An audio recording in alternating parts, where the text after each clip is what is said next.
दोस्तों, मैं हूं आरजे कार्तिक। एक व्यापारी व्यापार करने के लिए एक शहर से दूसरे शहर जाता था। बीच में रेगिस्तान का कुछ इलाका पड़ता था।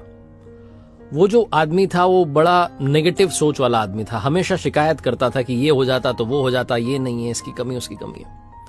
रेगिस्तान से जा रहा था, उसकी जो पानी की बोतल थी वो खाली हो चुकी थी। उसे बड़ी जोर की प्यास लग रही थी। उसे गुस्सा आ रहा था कि रास्ता बड़ा लंबा है, रेगिस्तान पार करना पड़ता है।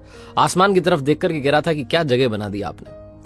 अगर मेरे पास में बहुत सारा पानी होता, बहुत सारे रिसोर्सेस होते तो इस जगह पर हरियाली कर देता, खेत लगवा देता, बना देता माहौल अलग। आसमान की तरफ देख करके कह रहा था, ऐसा लग रहा था जैसे ऊपर वाले से जवाब की प्रतीक्षा कर रहा हो कि भगवान कुछ कह दे। कमाल ये हुआ कि जैसे ही उसने नीचे देखा तो उसे अपनी आंखों के सामने एक कुआं दिखाई दिया। एक चमत्कार सा हो गया। वो घबरा गया। उसने कभी उस रेगिस्तान में कुआं देखा नहीं था। थोड़े से कदम आगे बढ़ाकर पहुंचा कुएं के पास में तो देखा कुआं जो था पानी से लबालब भरा हुआ था। लेकिन शिकायती आदमी था, नेगेटिव सोच थी।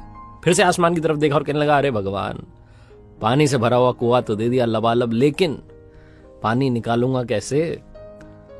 और ऐसा बोलकर के फिर से ऊपर देख रहा था। लेकिन अब की बार जब नीचे देखा तो फिर से चमत्कार हुआ। जैसे कुएं के पास में रस्सी और बाल्टी दिखाई दी। लेकिन शिकायती आदमी था, नेगेटिव सोचता था। फिर से ऊपर देखा और बोला, अच्छा, लेकिन इस पानी को ले जाऊंगा कैसे? कैसे यहां पर हरियाली लाऊंगा? फिर से ऊपर देख रहा था।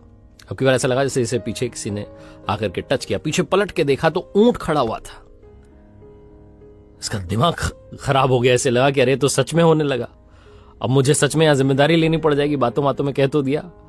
कुआं भी मिल गया पानी से भरा हुआ, रस्सी भी मिल गई, बाल्टी भी मिल गई, ऊंट भी मिल गया, सब मिल गया। ये तो पंगा होने वाला है। बिना देरी के तेज तेज दौड़ने लगा कि यहां से निकल लो, ये तो मैंने ही कुछ गलत कर दिया, पता नहीं क्या बोल दिया। ये भाग रहा था, उस जिम्मेदारी से बच रहा था। तब ये कागज उड़ करके आया और इसके शरीर पर आकर के चिपक गया। उसने उस कागज को देखा तो उस पर लिखा हुआ था कि मैंने तुम्हें पानी दिया, कुआं दिखाया, बाल्टी दी, रस्सी दी, पानी ले जाने का साधन दिया, अब क्यों बच करके भाग रहे हो? इस आदमी को लगा पता नहीं क्या हो रहा है मेरे साथ। दौड़ते दौड़ते रेगिस्तान पार कर गया, लेकिन उसे हरा भरा नहीं बनाया।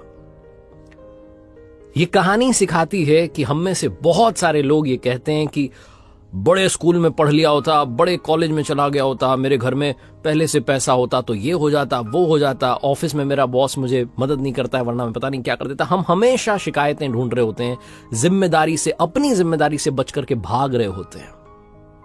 ये कहानी हमें सिखाती है कि लाइफ में हम जो कुछ भी कर रहे हैं उसके लिए 100% खुद रिस्पॉन्सिबल हैं। 100% जिम्मेदारी हमारी है। तो दूसरों पर दोष देना, उनकी गलतियां बताना बंद कीजिए। अपनी गलतियों को सुधारना शुरू कीजिए। एक बार फिर से वही बात जो अक्सर आपसे कहता हूं, ऊपर वाले का आशीर्वाद, अपनी मेहनत और अपनों के प्यार के साथ कर दिखाओ कुछ जैसा कि दुनिया करना चाहे आपके जैसा। देखते रहिए मेरे